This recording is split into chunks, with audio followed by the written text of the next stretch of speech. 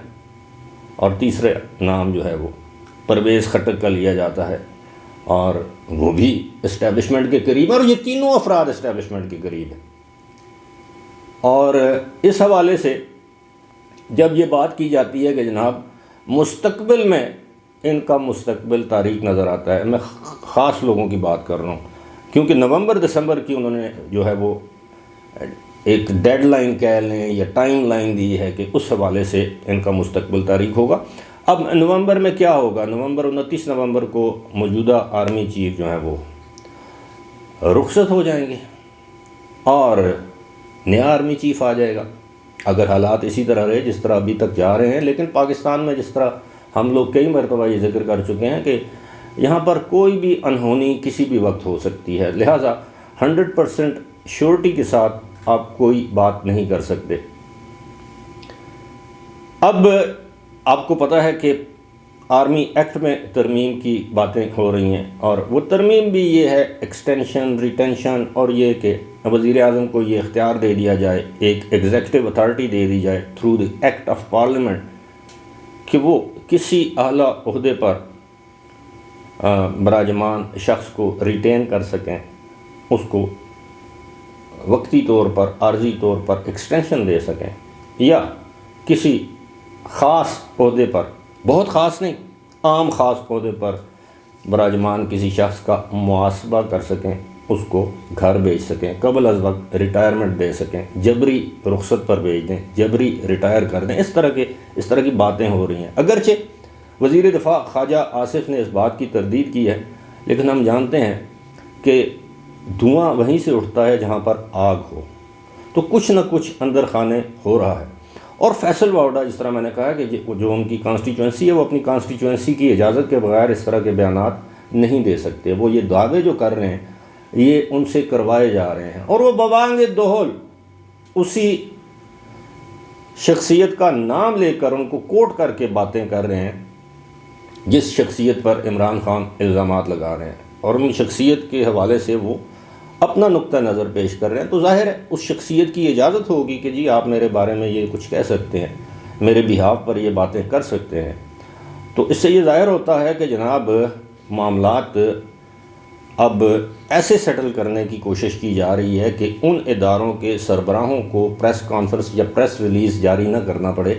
بلکہ وہ کام وہ بخوبی فیصل وارڈا کے ذریعے کروا لیں، اور سمجھدار کے لیے اشارہ کافی ہے، اور پی ٹی آئی کے اندر یہ اشارے اچھے طریقے سے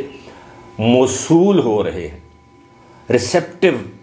سچویشن ہے وہاں پر، اور یہی وجہ ہے کہ اب پی ٹی آئی کے اندر آپ کو سوچ میں ایک تبدیلی نظر آ رہی ہے کہ جی